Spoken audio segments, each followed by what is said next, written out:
Pilot আমি অর্থাৎ প্রথমে আমি দেখছি পাইলট যে সময় আমরা প্রথমে তো আমরা বাচ্চাদের শব্দ হয়েছে অন্য জায়গায় চলে গেছি, তো বাচ্চাদের আইনে মেডিকেলে দিয়েছি। তো ওই জায়গায় যে পাইলট পড়ছে আমরা প্রথমে খেয়াল করিনি। আমরা আধা ঘন্টা পরে আমার এক টিচার বললো যে এখনো পাইলট পড়ছে প্যারাসুট দিয়ে এখনো পরে পরে আছে আর কি। পরে আমি গেছি গিয়া দেখি যে পাইলট আপনার প্যারাসুট উপরে পাইলটের সহ মানে ওই যে চেয়ারটা সহ মানে পড়ে রয়েছে, ঝুলে রয়েছে আর কি, চেয়ারের মধ্যে এমনি পড়ে রয়েছে। ওরা আমরা সেনাবাহিনী এবং নৌবাহিনীর লোকজন আমরা এই বিমান বাহিনীর লোক খবর দিছি, ওনারা সাথে নিয়ে পরে চেয়ার নামাইয়া কাইটা উদ্ধার করছে। তারপর আমরা এই জায়গায় পালস দেখলাম যে পালস আছে, হালকা একটু বাইসা আছে। তো আমরা তাড়াতাড়ি করে হেলিকপ্টার দেওয়া নিয়ে চলে গেছে আর কি হসপিটালে। এইটুকু আমি ওই জায়গা থেকে নামায় আমরা সেনাবাহিনী এবং নৌবাহিনীর সবাই আইসা ওনারা উদ্ধার করে আইনা আমরা এই মেডিকেলে আইনা আমরা প্রথমে পালস প্রেশার এগুলো দেখছি এবং সেবা দেই নাই। তো আমরা পালস প্রেশার দেখছি যে বেঁচে আছে, তো হেলিকপ্টার দিয়ে এমার্জেন্সিভাবে নিয়ে চলে গেছে।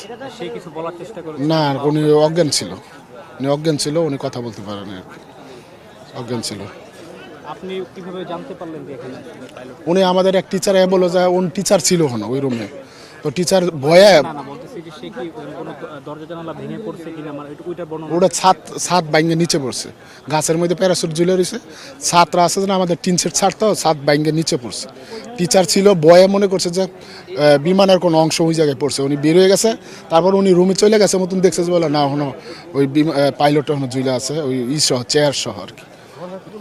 পরে আমার মেডিকেলের বলে বলছে যে স্যার আপনার মেডিকেলে পাইলট জুইলা রয়েছে। পরে আমি সাথে সাথে গেছি, যাই দেখছি যে আসলে পাইলট জুইলা রয়েছে। পরে আমরা নিয়ে চলে পরে করলাম আর কি, সবাই উদ্ধার করছি। মানে একটা গুজব ছিল প্রথম থেকে যে পাইলট মারা গেছে, সেই ব্যাপারে কি বলবেন? প্রথম আমরা যে অজ্ঞান ছিল আমরা মনে করছি পাইলট মারা গেছে, কিন্তু আমরা মেডিকেল আরও টিম ছিল, আমরা সবাই চেক দিছি, পালস দেখছি যে না বেঁচে আছে, উনি পালস আছে আর কি।